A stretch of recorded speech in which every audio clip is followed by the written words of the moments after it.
मुझे सफेद पानी की शिकायत है मैम। और कितने दिन से हो रही बीच है? बीच में ऐसे होते रहता है।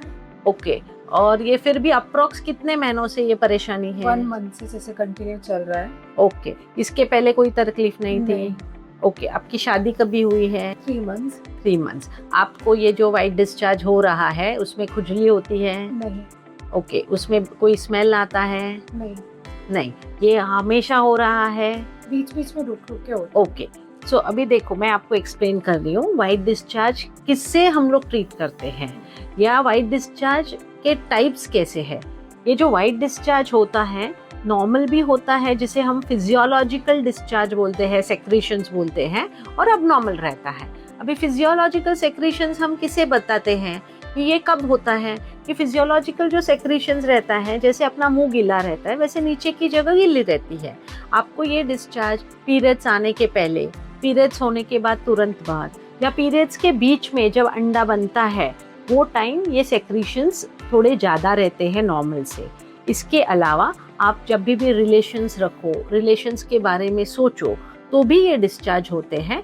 सिर्फ इसकी जो क्वांटिटी एंड क्वालिटी है हर बार अलग रहती है। तो जब ये डिस्चार्ज हो रहा है, ये अगर थिन है या सफ़ेद कलर का है तो डरने की कोई बात नहीं है। अगर ये डिस्चार्ज में आपको खुजली हो रही है, सफ़ेद के बजाय ये थोड़ा ग्रीनिश है, येलोइश है, या खुजली बहुत हो रही है, ये इतना हो रहा है कि आपको पैंटी लाइनर या पैड लेने की ज़रूरत पड़ रही है, तो उसको हम लोग इन्फेक्शन का साइन समझते हैं। या तो कभी कभी क्या होता है ना, वाइट डिस्चार्ज कंटिन्यूस होने से नीचे की जगह लाल होना, खुजली होना या दर्द होना, या उसमें बहुत फाउल स्मेल आता है, यानी कंटिन्यूस इसकी वजह से थोड़ा मछली की तरह स्मेल आना, ऐसे कुछ हुआ तो उसको हम लोग इन्फेक्शन समझ के उसको फिर ट्रीट किया जाता है। ये फ्लूइड को इन्फेक्शन नहीं हो करके आपको कुछ प्रिकॉशंस लेने रहेंगे। उसमें आपको आपका एरिया ड्राई रखना है, आपको जो मेडिकेटेड वॉशेस है वो सिर्फ यूज़ करने हैं जब आपको वाइट डिस्चार्ज हो रहा है।